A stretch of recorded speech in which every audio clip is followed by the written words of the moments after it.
Hey everybody, how's it going? Christian from Treasure Town here, and today we're going to be speaking about the 1892 Columbian Exposition Commemorative Half Dollar. Now, it's a pretty significant coin, and I'll be getting into that. I have a PowerPoint presentation. We're going to be speaking about the backstory and the history, as well as the values at different conditions, plus there are a fair amount of varieties that are going to make the coins worth even more than the ones without them. They're pretty rare, but you want to know which ones to look for, so all of that means that we're going to be getting involved in the details, and I made the presentation. Let's go right to it. So let's get right into it. The 1892 Columbian Exposition half dollar is one of the most historic, I would say, commemoratives ever, being that it is the first one. It was minted for the World Columbian Exposition, which was also known as the Chicago World's Fair in 1893. It was a 2-year issue, so most of the coins actually are dated 1893. There's not a huge difference in rarity, but you could say 1892 is slightly more rare. It was the first person to be on a U.S. coin. In the past, we've just been using sort of embodiments of liberty. The United States didn't want to sort of make anybody their king, and to this day, with a very small exception on another classic commemorative half dollar, it's only been deceased presidents who appear on coins. So the obverse shows Christopher Columbus. There was a lot of controversy about the actual portrait of him. It was really poorly received. People said it doesn't look like Columbus. This guy just looks like any old guy. It's really not that regal.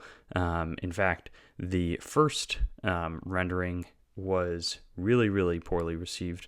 This one ended up being the choice, and it still was not particularly successful.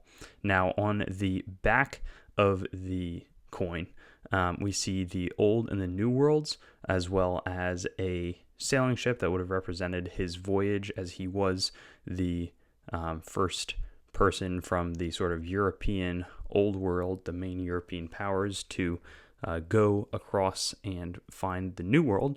And this was his 400th anniversary, as he had done that in 1492. Christopher Columbus sailed the ocean blue. Now, about 2 million across both series ended up getting released into circulation. Only 360,000 sold for $1. The idea was that they could be selling these for $1. People would have 50 cents, but the extra 50 cents would go to support the costs of the expo. The Remington Typewriter Company, this is a little bit funny and significant, paid $10,000 for the first coin struck.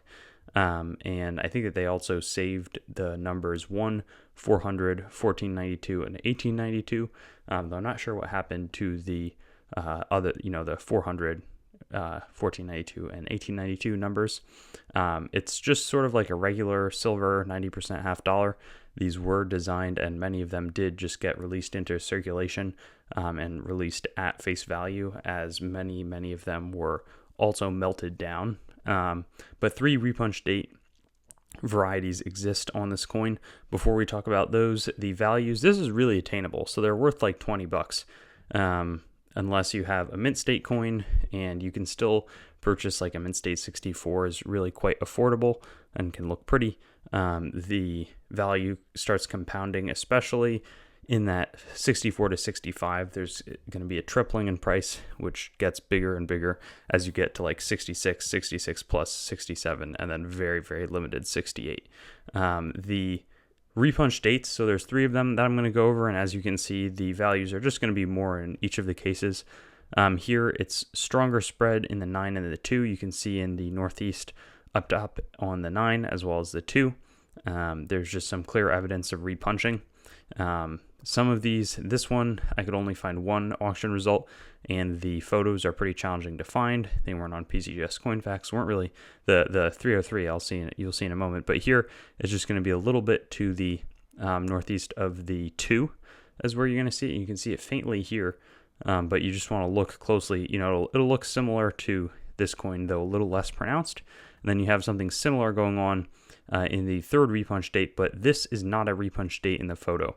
It's just going to be a slight protrusion on the lower east end of the 9, where I put these poorly drawn arrows. That's where you're going to be looking for the 3rd Repunch Date. There's only one graded at PCGS and NGC. There's no price history whatsoever, so I've got no idea what we're looking at value-wise, but this is the FS303. It is attributable. There's a lot of minor varieties that are not attributed by PCGS. For whatever reason, this one is included. So if you have it, I'd imagine that there would be, I wouldn't auction it, but I might set a high buy now and hope that somebody would purchase it. There were about 100 or 103. There's a few different accounts minted on proof coins. They struck a very limited number of proofs. They only did 3 in 1893, but these are basically bottoming out at around $4,000. Proof 63, $5,000. Proof 65 goes to $12,000, and then proof 67 is a $30,000 coin. So quite expensive. Very unlikely that you have a proof coin yourself, but I mean it's pretty significant if you do. So you just want to be aware that they do exist. They were issued at the suggestion of Charles Barber, who he and George Morgan, I think I forgot to even go over that point, were the designers of the coin. Often they were used to gift, as like a nice presentation as a gift, as a lot of the early proofs were. And the mintage of 103 is arrived at because those were actually the 400, the 1492, the 1892, and then the first 100 that were struck. So that's where the number comes in, and those are the proofs. They thought about putting them in some of the proof sets, but they decided not to. So they ended up not releasing them there and having a much smaller quantity of them made. But that pretty much brings us to the end of this. I hope that you learned something. I certainly learned a lot as I made this video, and there's probably a few small details that I left out, certainly a few, but I just wanted to give you a basic but thorough overview so that you can know what these coins are. They're pretty visible as classic commemoratives and a really cool coin to collect in an affordable manner as well. Thanks for watching the video. I'd encourage you to like the video, comment, and make sure to subscribe to my channel. And I also have Facebook, Instagram, Twitter, and some other social media platforms. You can also go to my main channel website, treasuretownYT.com, to learn more about the channel and sort of stay in contact. I also will eventually host all of these videos on coinsmetalscards.com, which will be both news, marketplace, and coin information. I do have the goal of eventually getting pretty much every US coin, date, mint mark, denomination on the channel with a similar video to the one that you just watched, and that will likely all be hosted there. And then I also have treasuretowncoins.com, which is sort of my coin dealing wing, coin dealing only entity that is a little bit less focused on content production. So thank you so much, and I'll look forward to seeing you on some of my other videos. I also have videos that are not just the date, mint mark, denomination recap in this format, so you can check some of those out, and I'll have fun seeing you there.